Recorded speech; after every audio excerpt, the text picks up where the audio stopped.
this is an iHeart podcast. Guaranteed human.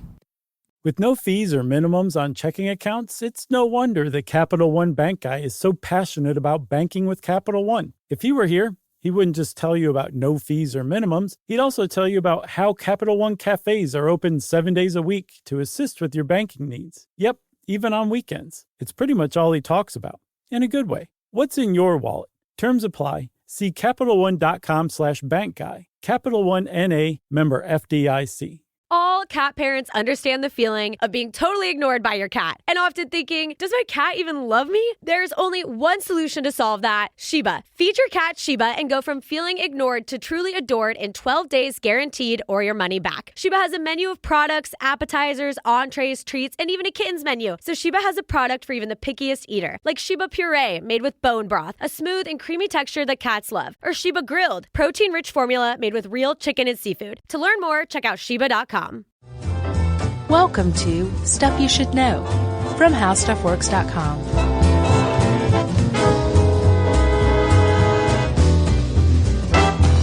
Hey, and welcome to the podcast. I'm Josh Clark. There's Charles W. Chuck Bryant. There's Jerry. And we're here to manipulate you into learning something new.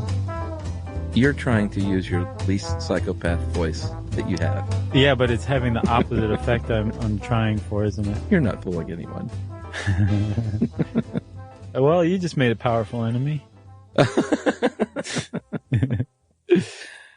Oh, how you doing?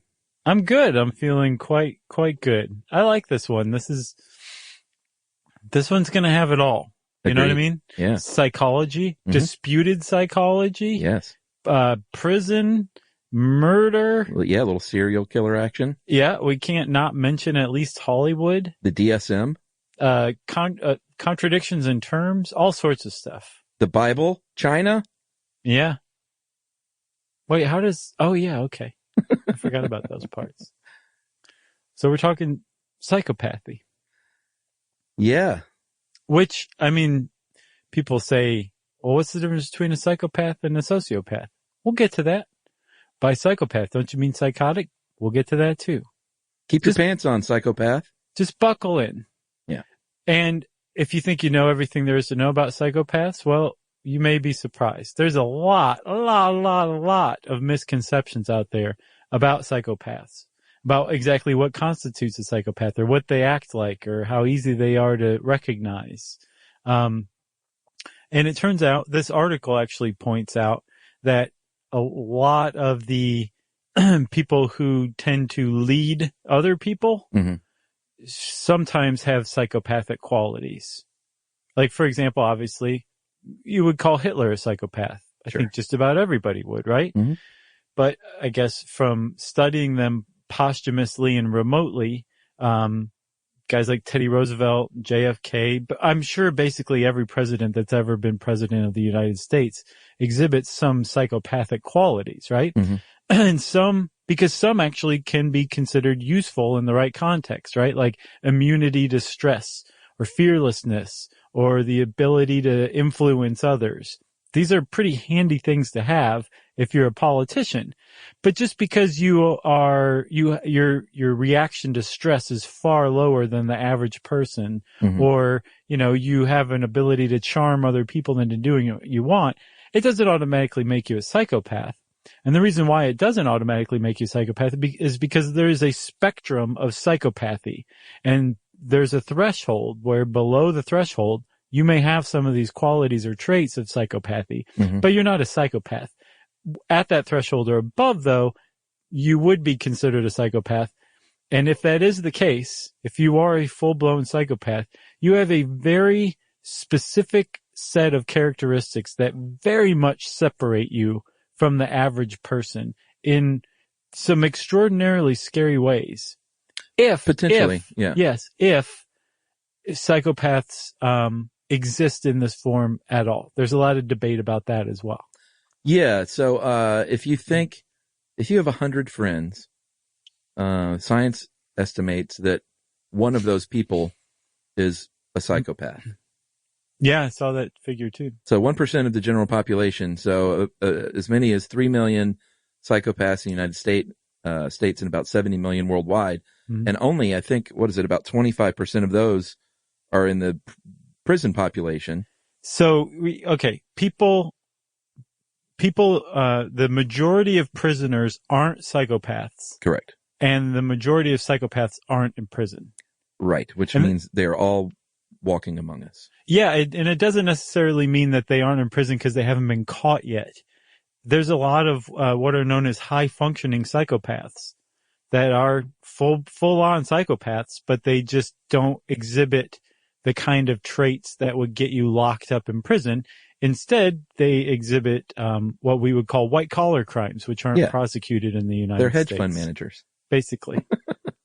Well, it is funny because, I mean, I do make that joke, but they said that they think as many as perhaps 10% of like people in the finance industry could be psychopaths. Yeah, there was a study that found that. Very for sure.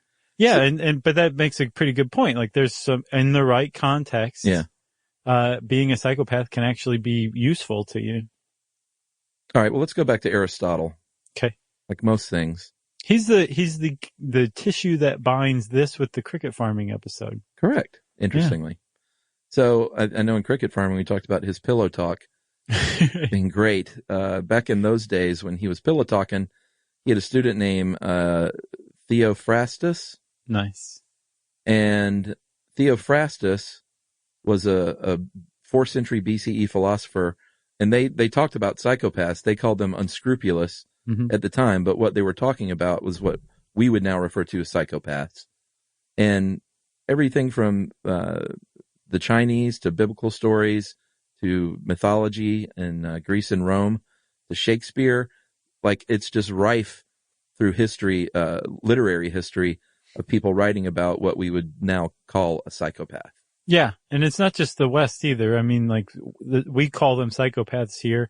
Apparently, the Yoruba of southwestern Nigeria call them Aranakan. Mm-hmm. The Yukip Eskimos call them Kunlangeta. They seem to be around, like you said, 1% of the global population.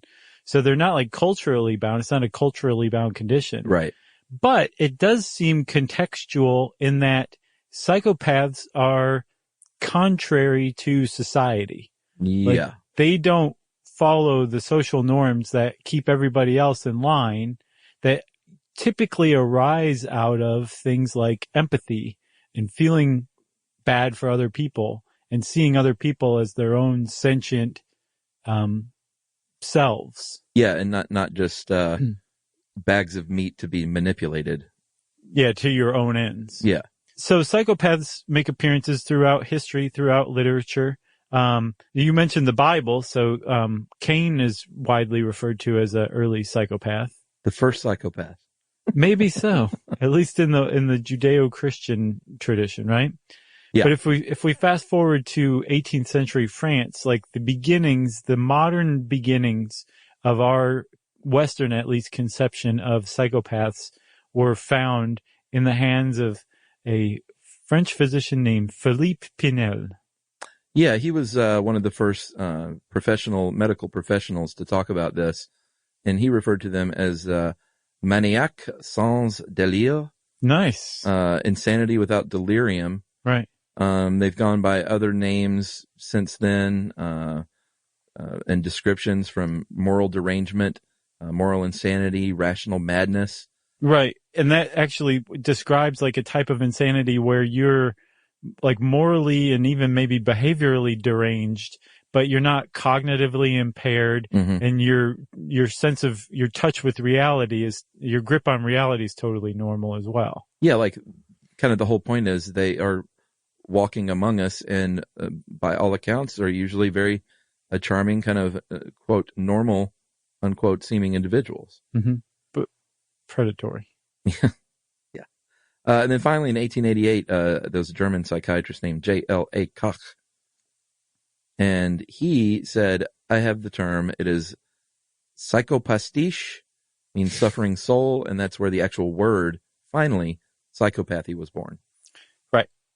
And then I think into the 30s, or beginning in the 30s, sociopathy took over and replaced psychopathy for a couple of reasons. One, from about the 30s to the 70s, there was this idea that psychopaths should be called sociopaths because it was nurture rather than nature that accounted for their antisocial behavior.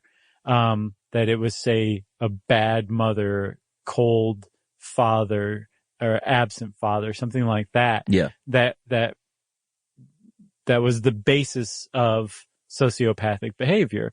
The other reason that sociopathy became widely used was because people were getting it confused with psychosis, psychopathy and psychosis.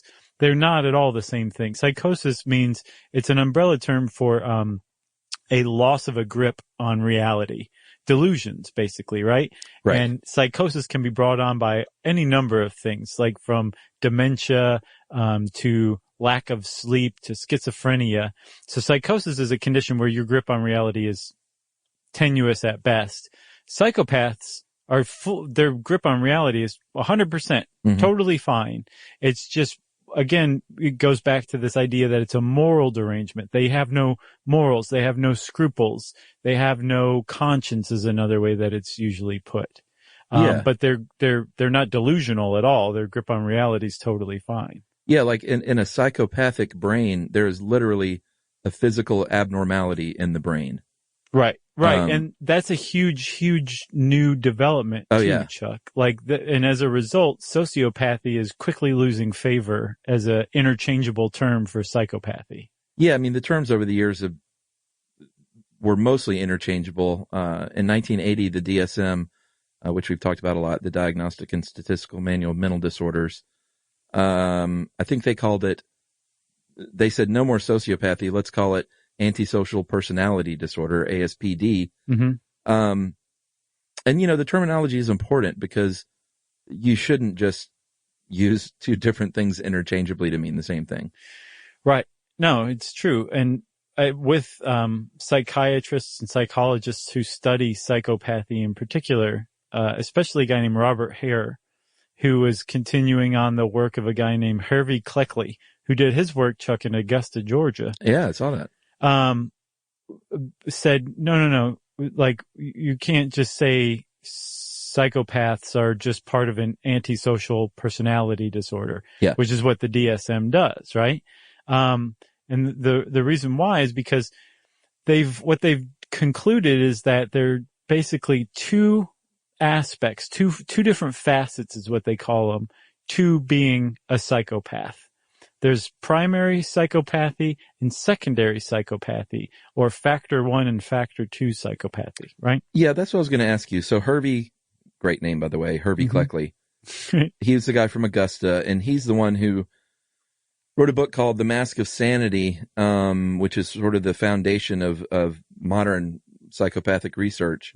But he was the one that came up with factor 1 and 2. And is that basically just what we now call primary and secondary? He came up with the first descriptors that are still kind of in use today, where things like that they lack social responsibility, but they're usually highly intelligent. They're very irresponsible. They don't they have a winner take all attitude. Yeah. He spelled out like 16 character traits. And he was basically the father of psychopathy. It was Hare who came up with the two factors, or more to the point, they emerged from his psychopathy checklist that he developed back in, I think, the late 70s, early 80s. Right. So with factor 1, Chuck, that relates to like interpersonal behavior. So the idea that psychopaths are very charming, but that they also lack remorse. Right. This is all considered factor 1 or primary psychopathy. And they actually think that this is where, psychopathy is rooted. It's the seeing other people as means to an end, and using people in that sense without any regard for the other person's feelings or the consequences it has on their life, and then genuinely lacking remorse. These are classic traits of psychopathy, right? Yeah. But that's just one facet of it. There's another facet, factor 2, which is the behavioral aspect of psychopathy. And factor 2 relates to things like impulsivity, sexual promiscuity, parasitic lifestyle. Yeah. And so if psychopathy is a spectrum that we all potentially could be on the psychopath spectrum, but most of us fall below that threshold, then factor 1 and factor 2 are like a spectrum within a spectrum. Yeah. So where on one side you have high functioning psychopaths like CEOs, say, and then on the other side you have very low functioning factor 2 psychopaths like a truck stop serial killer, right? Right. Who's getting sloppy. And then in between you would have, a mixture, but, you can kind of lean more toward the factor 1 psychopathy. You could lean more toward the factor 2 psychopathy, but the factor 2 psychopathy relates almost exclusively to the DSM's antisocial personality disorder criteria. And so therefore the DSM is ignoring factor 1 psychopathy. And so therefore really the only way you can be diagnosed as a psychopath is through the Hare psychopath checklist. So there's almost like this competing field that's going up against the DSM as far as the study of psychopaths is concerned. You take the rest of the episode. All right, well, let's take a break so I can memorize all this stuff. And we'll come back and talk a little bit about demographics and that Hare test right after this.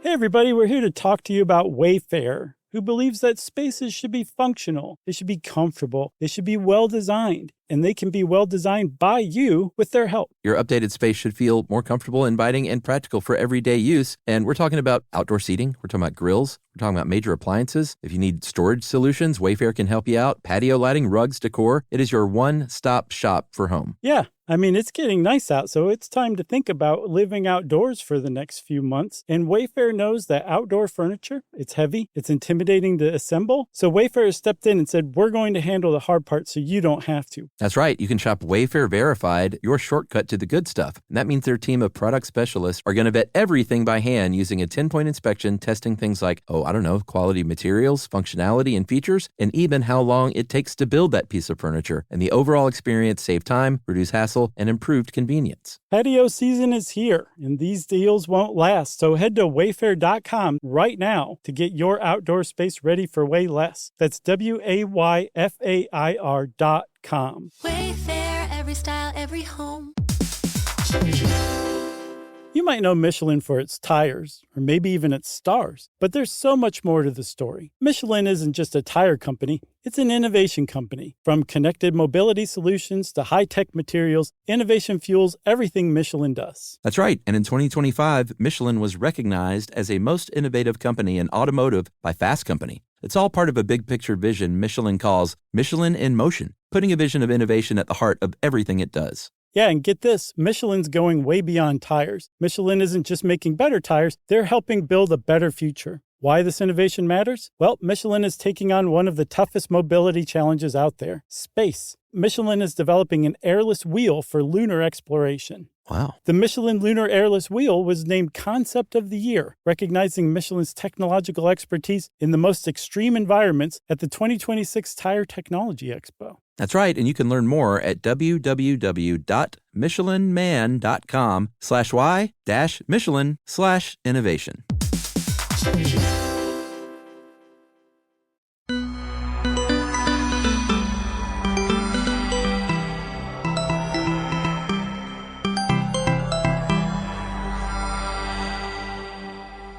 All right, so we're back with talks about demographics.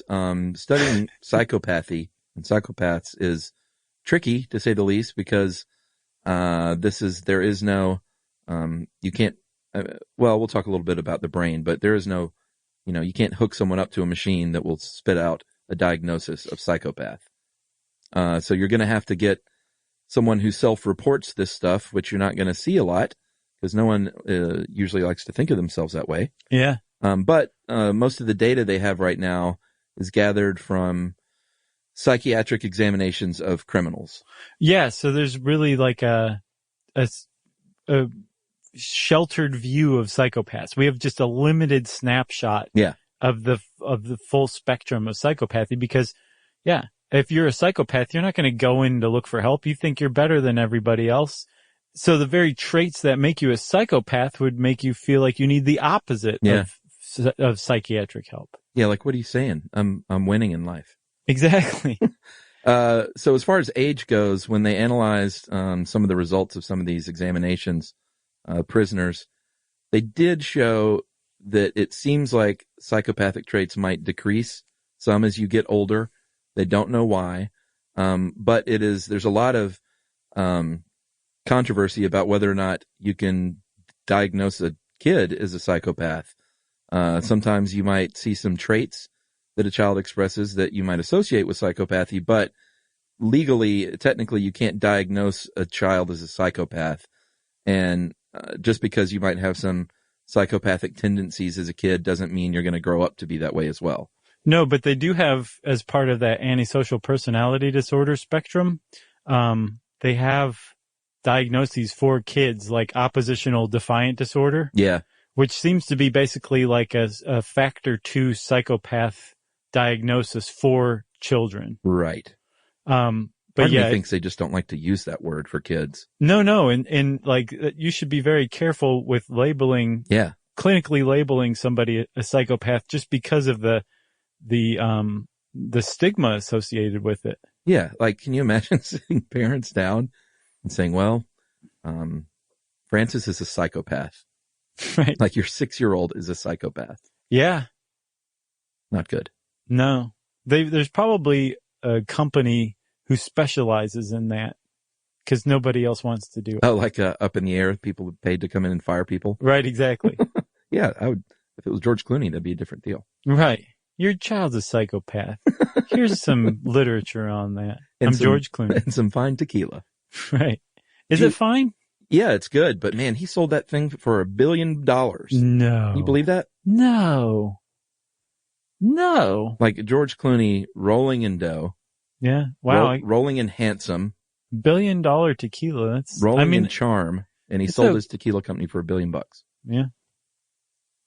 Good for him. He's a psychopath. I feel like we've talked about that before, have we? Is that possible? No, we talked about him being smug. Oh, well, you did, sir, not me. Right. Well, you said, oh, I know, he's so smug. No, I didn't, because I want to date him.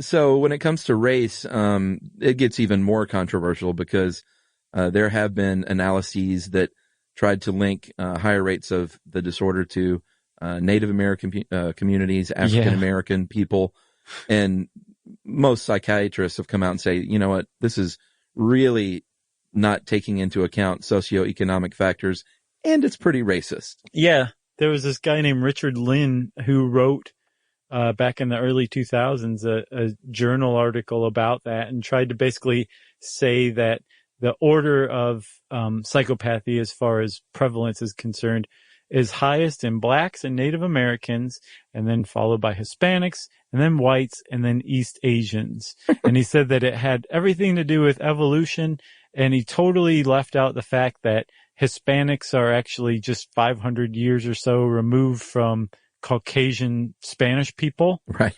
And that East Asians are tied genetically to Native Americans over the last 10,000 years or so.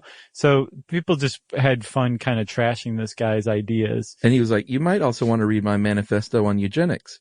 Right, exactly. One thing is clear, though, when it comes to gender, there are definitely more psychopathic men than women.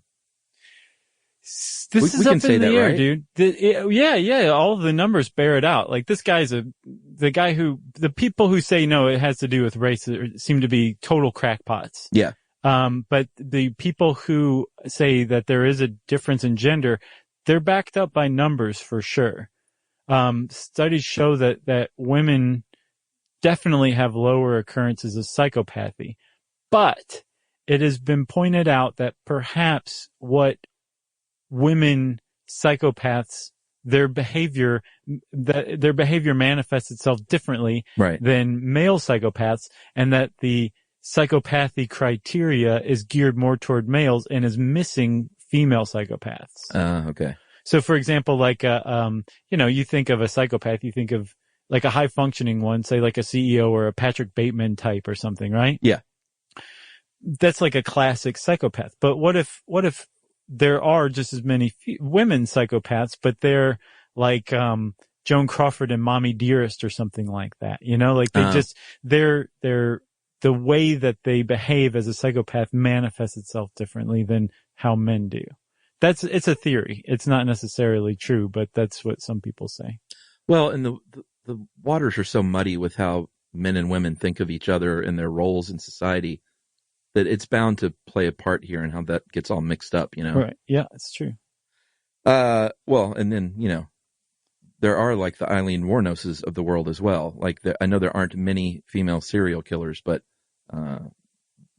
there have been some for sure. Sure. But there's definitely not. I mean, when you look at the list of serial killers, you see way more Ted Bundys and who was the guy? BTK? Yeah, Dennis Rader. Yeah. There are more of those dudes out there than Eileen Warnoses for sure. Sure. That's as far as the numbers suggest, yes, that's true. But I think it's extremely interesting that like we've got the blinders on and are just looking at one set of behaviors for psychopaths and are totally missing an entire population out there that are women psychopaths. That's just fascinating to me. So should we talk about the psychopathy checklist? Yeah, we kind of have to. Yeah, I mean, we mentioned a little bit of it through Hervey Cleckley. That's got to be my new hotel name. Hervey Cleckley's work. And then Hare is the man who is responsible for the modern checklist and test that people still give other people. Yeah, and it's pretty simple. Well, it's not simple. Well, it's extensive for sure. Yeah, simple in that there are 20 characteristics, and when you take the test, you either give yourself a 2 if you have one of these characteristics, or a 1 if you may or may not. And then at the end, you do a little math, and is it 30 and above out of 40 you qualify as a psychopath? Yeah, I saw it depends on what country you're in. But seriously, but somewhere like between 26 and 30, over that you're probably a psychopath, or you qualify as a psychopath. Yes. So here are those 20 characteristics, and you can either just listen to these, or you can have fun thinking about your own self and doing a little math along the way. So true. I did math on mine earlier, and I'm like, all right, I'm not a psychopath. And you can also, if it doesn't apply, that you score a 0 on any of the questions. Yeah, correct. Right. So we start with glibness and superficiality. And I think these aren't things like, everybody can be a little superficial every now and then. I think these are personality traits that you own. Right. Wouldn't you say? Yeah. All right. So glibness and superficiality is one. Grandiosity, need for stimulation, pathological lying, cunning and manipulativeness, lack of remorse or guilt, and emotional shallowness. You want to take the rest? Yep. Callousness and lack of empathy. Big one. Parasitic lifestyle. Poor behavioral controls. Sure. Sexual promiscuity, early behavior problems, lack of realistic long-term goals, impulsivity, irresponsibility. You take the rest. Failure to accept that responsibility, multiple marriages. That just seems unfair. Juvenile delinquency and revocation of conditional release, which is like recidivism or violating your parole. Yeah, and committing a variety of crimes. Yeah, so some of those you were like, ooh, I can be callous and I can be impulsive and don't have realistic long-term goals. Like, don't sweat it. Just do the math. Like a 30 out of 40 is that means you're scoring on a lot of these. Right. But so these are the 20 characteristics that the checklist is getting at. The checklist is actually hundreds of questions long. Right. And takes between 2 and 5 hours to administer and can only be administered by a highly trained psychologist, right? who's trained in administering the tests. Or a cheap website. So, right. So it's not like the psychologist is like, did you have early behavior problems? Maybe. So that's a 1. There's like the dozens of questions for each of those things, right? Yeah. And so when you put the score together for all of them, if you score over a 30, you're a psychopath. As far as psychology, the field of psychology is concerned. Yeah, and you know, hopefully you are a functioning psychopath who is getting along in the world, but it can also manifest itself as Ted Bundy. So let's say you are a psychopath and you're not getting along in the world. One of the characteristics of psychopaths is something called externalization, where you blame others or everything else but yourself for your own problems. Yeah. But if you are a psychopath and you're more, so if you're not getting along very well in the world, you're probably more like a factor 2 psychopath. Yeah. If you are getting along well in the world, you've got a nice job or whatever, a family, all that, you've got your mask of sanity, as Cleckley put it. Yeah. You'd be more like a factor 1 psychopath. You're probably an intelligent human being. Yeah. And even if you're incarcerated, there's probably a pretty good chance that you're above average intelligence, especially compared to the general prison population, right?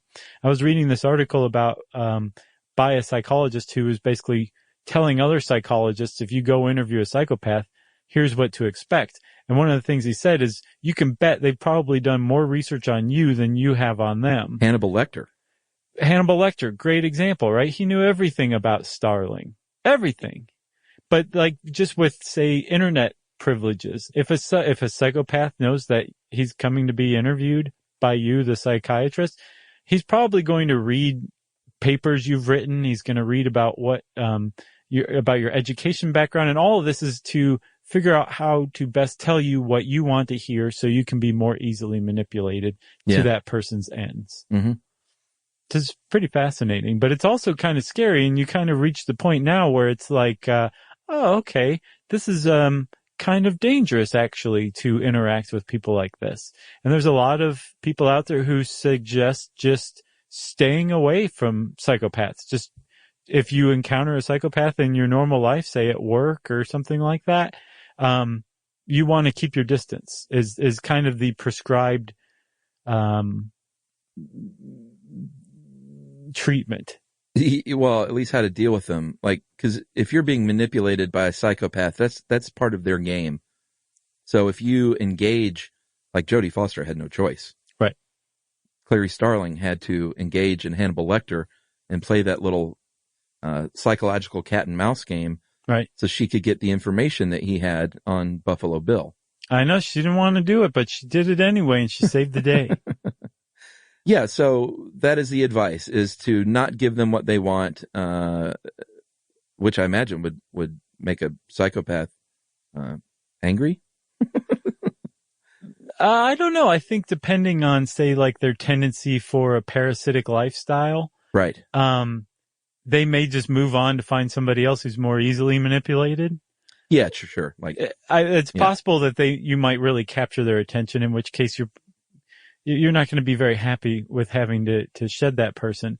But Chuck, something that really struck me, and this is going to sound really weird to say it, but I can't help but think 50 years from now, we're going to look back at a lot of the writing and a lot of the suggestions on how to deal with the psychopath, which is get rid of them, get away from them. They're predators and awful people. That there's going to be historically, it's not going to hold up very well. You think? I think we're going to come to find that psychopaths have no way of helping themselves, that their brain is physically different from the average person's, and that they can't help their behavior any more than the average person can change their own behavior, right? Right. Probably even less, actually. And then we're going to look at, back 50 years from now, it's like, man, that's how they treated psychopaths back then? How awful. Huh. Like how we used to treat the mentally impaired, right, or the cognitively impaired. And they were, classified as morons, idiots, or imbeciles, depending on how extreme the impairment was. And, it was just lock them up, keep them away from society. I can't help but wonder once we know how to treat psychopathy, that we will view them much differently, and maybe even with sympathy. Well, I mean, they have something physically wrong with their brain. It seems like it, but that's a new thought. And let's take a break and we'll talk about that after this.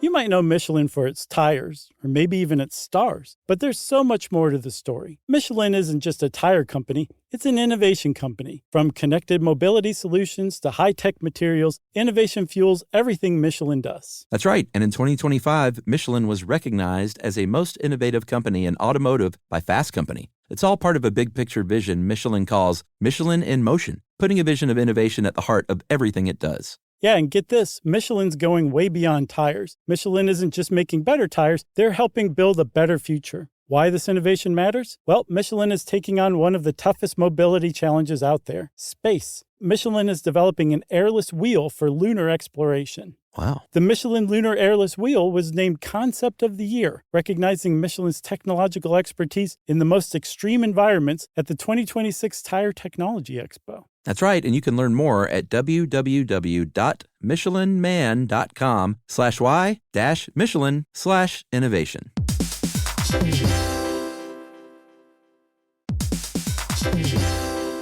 So you're considering getting a home security system, but you want something that fits your space. Well, with ADT Blue, it's easy to customize a system that's right for you and set it up yourself. Just pick the kit and monitoring system that makes sense for your home. Yeah, well, let's say you're worried about package theft right off your front porch. The ADT Plus app can walk you through setting up a new doorbell camera kit. Once it's installed, ADT Pros can help you keep tabs on it 24/7, or you can manage it yourself from the ADT Plus app. That's right. There are no long-term contracts, so you can change your monitoring plan whenever you want. The flexibility doesn't end there either. You can add to your system as you need with things like extra cameras or motion sensors. Some life decisions are hard, but thanks to ADT Blue, you can get DIY trusted ADT home security in a snap. Head to ADT.com/BLU to build your system today. And to find out more about home protection, check out a new episode of Grown Up Stuff with security expert Joe Mazza out on June 9th.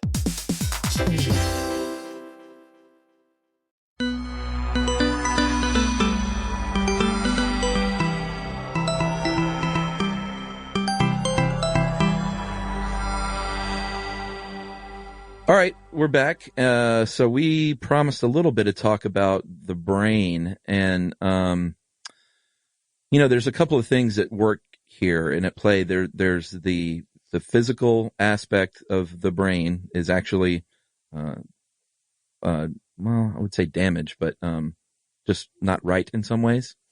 There tends to be regions of the brain they're really trying to zero in on which one it is. Like underdeveloped? Underdeveloped, yeah. It's either smaller, it has less volume, or it's less active than it is in control groups. Right. So there's that going on. And then there are also, and this is what we talked about with factors 1 and 2, there's also social factors that play in.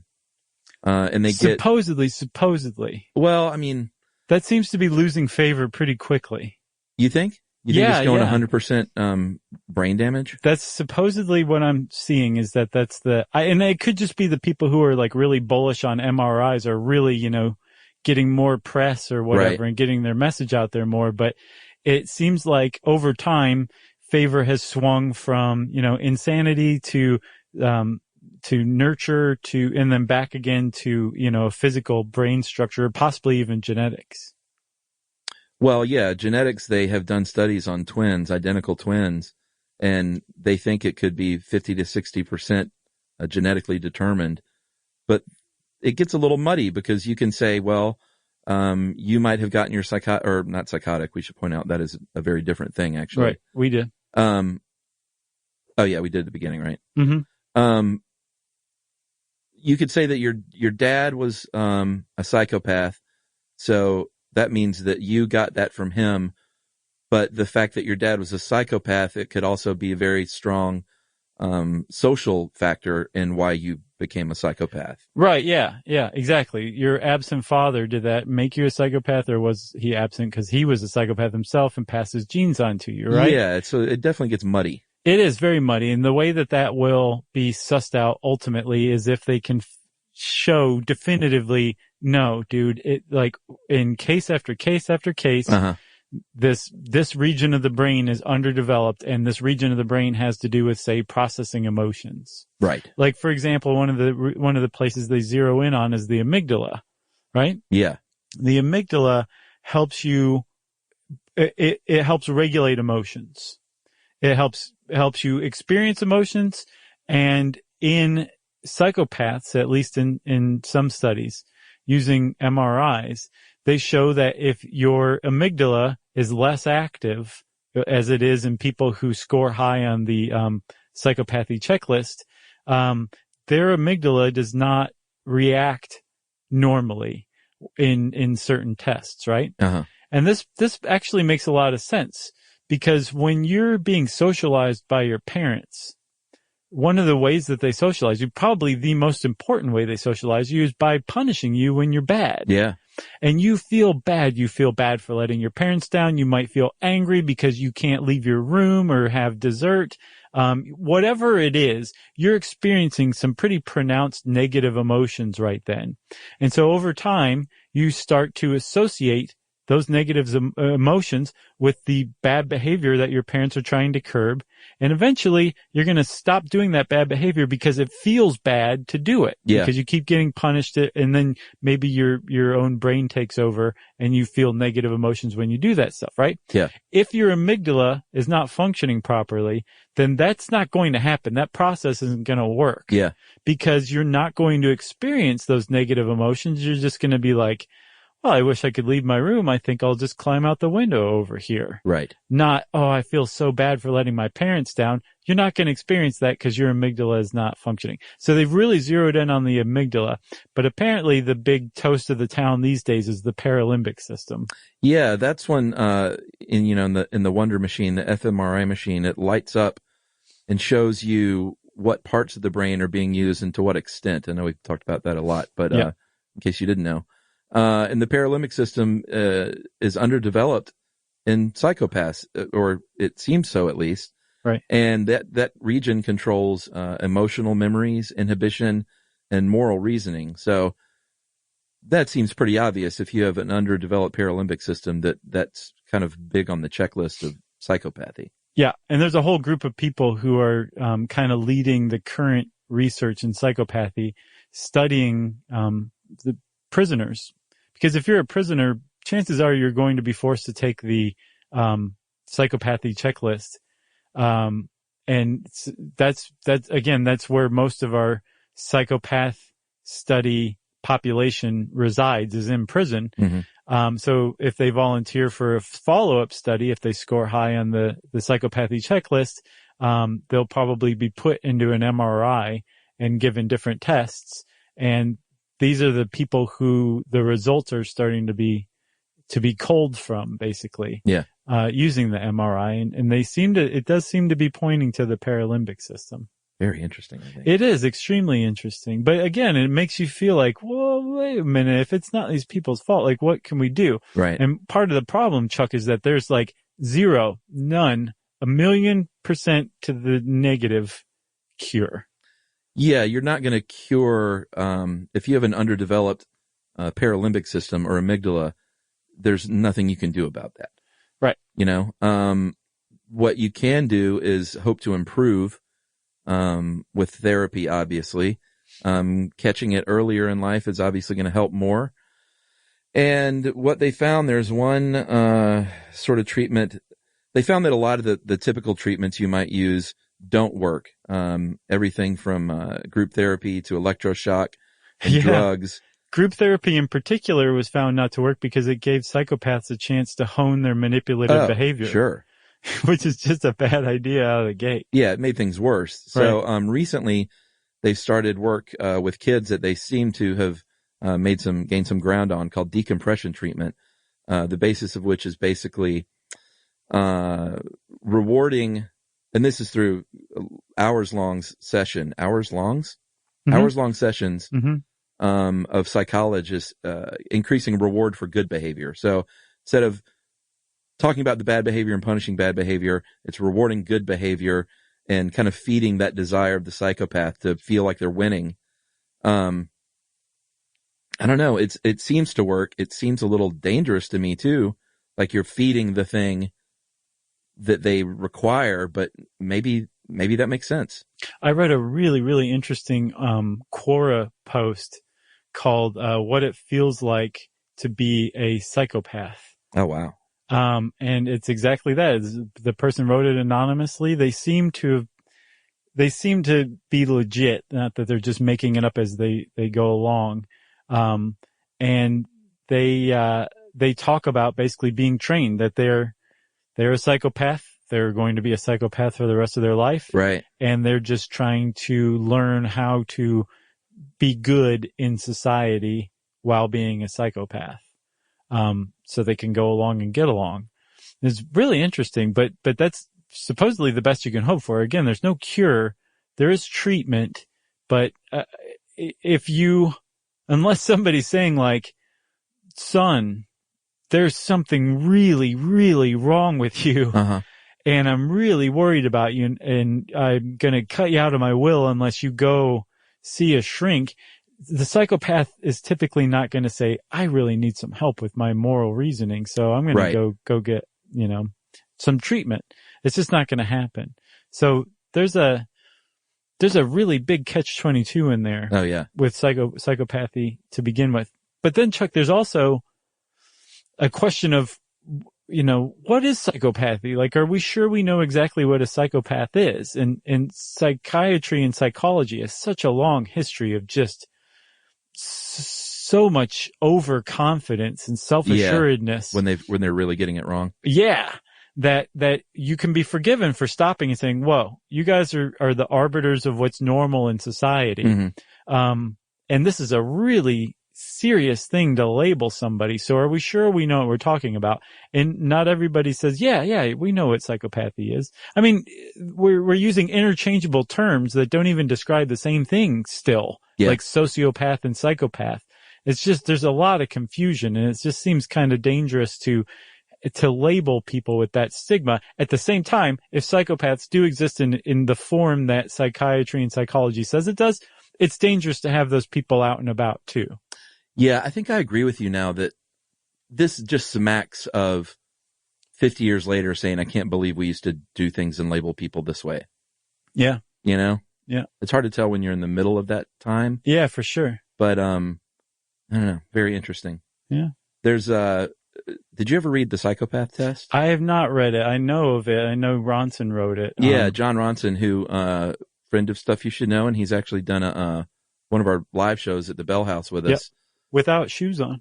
But did he not wear shoes? Yeah, he was just wearing socks. I don't think I knew that. Mm-hmm. Well, he very strangely walked from the upper west side of New York to maybe Gowanus. Without shoes. Well, maybe his feet were just hurting from that walk. That's possible. Anyway, lovely guy, and he wrote a great book called The Psychopath Test, and he does a lot of extensive interviewing with Hare and other professionals and psychopaths and CEOs. Mm-hmm. So, investigative journalist, just really terrific book. Yeah. And I hate to be pluggy, but it seems like an organic time to mention that I've got a new solo podcast coming called Movie Crush. Mm-hmm. I think the tagline is your favorite people, their favorite movie. Oh, that's a good tagline. You like that? Yeah. I came up with that. Nice work. My buddy Scotty thought of Movie Crush, the title, but basically I sit down once a week and talk to some kind of notable person about their favorite movie. It's a great idea, Chuck. Thanks, man. Very simple concept. It's going to be gangbusters. Well, I want to have you on. Oh, I'd love to be on. Which would be very strange. It would. I mean, it's a conversation, but just the thought of like, quote unquote, interviewing you would be weird. Well, anytime you want me on, I'm happy to be on. But if it is too weird, that's fine too. Oh, no, it won't be too weird. That'd be great. But anyway, long story short, I had Ronson on, and his favorite movie, I'll go ahead and just set this up as a teaser, is Let the Right One In. Oh, that's such a good movie. The Swedish vampire movie. Yeah, man, that was so good. And I don't know when we're going to start releasing them. I got to get a bunch of them in the can because scheduling people is tough. Mm-hmm. So I need a nice pad, but sometime in the fall, look for Movie Crush. Well, best of luck. I'm sure it's going to be awesome. I can't wait to hear it. Yeah, and just talking to Ronson's great. I love that guy. Yeah, he's such a good guy. Really good dude. Yeah, and just pro tip, if any of you are ever around John Ronson, be careful not to step on his feet. Correct. Well, you got anything more about Psychopaths? I got nothing more about Psychopaths. That's pretty interesting because it seems like there's a lot, but there's not. We said it all. Correct. If you want to know more about Psychopaths, again, there's nothing more to know, but if you want to read this cool article on How Stuff Works, you can type psychopathy into the search bar. And since I said psychopathy, it's time for listener mail. I'm going to call this short and sweet, and it's basically kind of set up to promote the Stuff You Should Know Army. I don't know who first coined that phrase, but the Stuff You Should Know Army is a collection of our most ardent listeners and fans who over the years have got their own little mini community on Facebook. Even there's a Stuff You Should Know Army Facebook page, and they're just like the cream of the crop and just good people who love to talk about the episodes and help each other out in life with various things. Just they're not psychopaths in any way. Right. You know? Ironically, they're not militant either. No, they're not. So this is just a kind of a short email about that from Tony. Hey guys, been listening to you for a little over 2 years now, and even though I love learning about all the topics, my absolute favorite thing I've received from your work is unintentionally meeting real life Stuff You Should Know Army personnel out there at work and in social situations, and going way too far down the rabbit hole with them about our favorite episodes. Even though he says SYSM instead of SYSK. Stuff you should mow. Lawns you should mow. Right. Anyway, thank you for the work and all you've done. You three really brighten people's lives. Forever a devoted listener. That is from Tony Latham Jr. from Sacramento. Thanks a lot, Junior. We appreciate that. That was very nice of you. Big thanks to all this Stuff You Should Know Army. Like, yeah, for sure. You're the core that kind of keeps this machine running. Yeah, and if you're interested, you want to connect to some really great people online and in real life, just go to the Stuff You Should Know Army Facebook page. Is it by invitation? Is it open to the public? Do you know? I think you have to. I mean, you don't apply, but it's a members only page. Yeah. So you got to click on something, and then, one of our admins, I'm sure, goes, "They look all right. Right. Let's let them in." Yeah. I think they have a Twitter handle as well, too. Oh, okay. Great. So check that out. And you can check us out on Twitter, too. I've got my own Twitter handle. It's Josh Clark. There's also the official one at SYSK Podcast. Chuck is on Facebook at Charles W. Chuck Bryant and at Stuff You Should Know as well. And you can send us all an email to stuffpodcast@howstuffworks.com. And as always, join us at our home on the web, stuffyoushouldknow.com. For more on this and thousands of other topics, visit howstuffworks.com.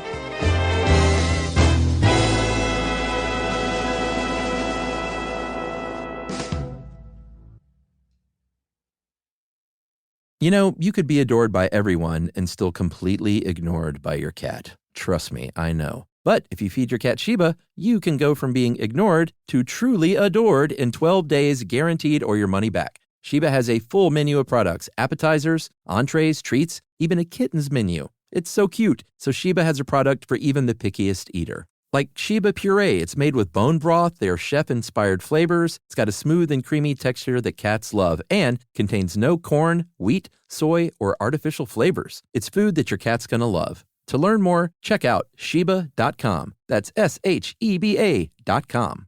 Introducing the all-new Mazda CX-5, featuring more connection. Hey Google, where's the nearest Pilates class? Safety that has your back. More discovery on the scenic routes. More passion in the details. And more control in changing weather. The all-new Mazda CX-5. More to move every side of you. See it in 5 films at mazdausa.com/5sides. Google is a trademark of Google LLC. Sequences shortened and simulated. This is an iHeart podcast. Guaranteed human.